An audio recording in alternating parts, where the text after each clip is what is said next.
Let's talk about something that affects a lot of people but is not explained clearly enough. When people feel burdened by a loan later, it's rarely because someone openly cheated them. Most of the time, nothing looked wrong when they signed. The interest rate sounded reasonable. The EMI felt manageable. The paperwork looked standard, and that's exactly why it becomes a problem. Loans are usually missold not through lies, but through incomplete understanding. You're shown one number, usually the EMI, and everything else feels secondary. Over the last few years, through the financial well-being sessions I conduct and through the Personal Finance Club, which is a closed community where we discuss real financial situations openly, I've interacted with thousands of individuals, trying to help them achieve peace of mind when it comes to their money. And one thing I've repeatedly noticed is that people do not struggle because they don't earn enough. They struggle because they don't fully understand the structure of what they've committed to, especially when it comes to loans. So in this video, I want to break down 4 very common cases loans are missed. Not in a dramatic way, not emotionally, just structurally. Once you understand these 4, you'll start looking at loans differently. Let's start with something extremely common. Zero cost EMI. You're buying something worth 60,000 and if you pay upfront, you're offered a 10% discount.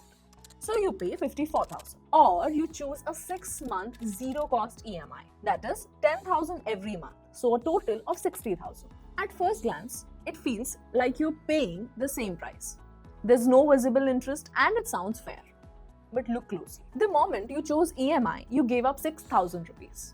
You could have owned the same product for 54,000. Instead, you paid 60,000 over time. That 6,000 difference is the cost of spreading the payment. Nobody labels it as interest, but financially that's exactly what it functions as. So instead of asking, is there interest, the more useful question becomes, what price am I giving up by not paying upfront? That one question changes the way you see zero cost EMI. Now let's move to personal loans. Suppose you take a 5 lakh loan at 13% for 3 years and the EMI feels manageable, you are comfortable. Then there is a 2% processing fee, that is 10,000 rupees.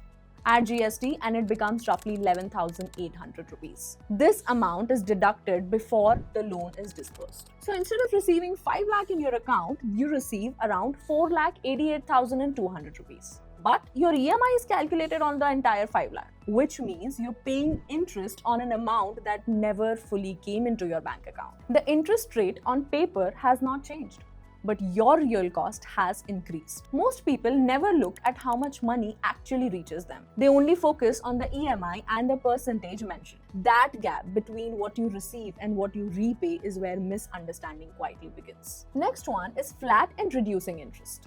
And this one creates a lot of confusion. Suppose someone tells you a loan is available at 8% interest.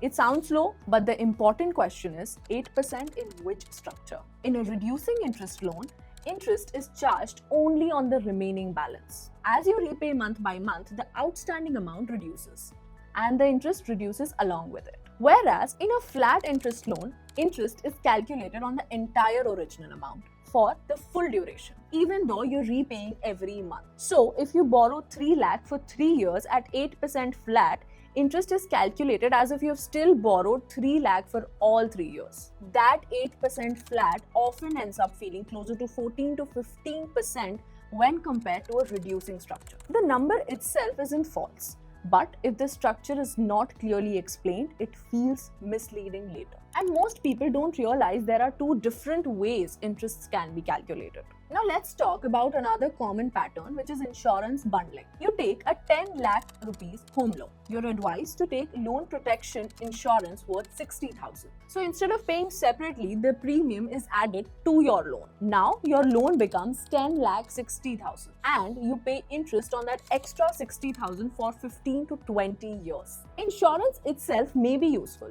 but financing it changes the cost completely. That small addition does not feel significant at the beginning, but over time it compounds quietly. For example, in a documentary called Missold, which explores financial mis-selling across India, a person who went to secure a loan was told he had to buy an insurance policy first, and a part of his loan amount was used to pay that premium without clear explanation, leaving him with shorter funds. And this underlines how seemingly small structural issues can turn into real financial pain when clarity is missing. That's why I focus so much on understanding how loans and other financial products are structured, not just how they are presented. A small difference in how something is explained can change your experience entirely. In a primary research study we conducted on financial stress amongst working professionals, more than 85% said they experience financial stress during working hours consistently.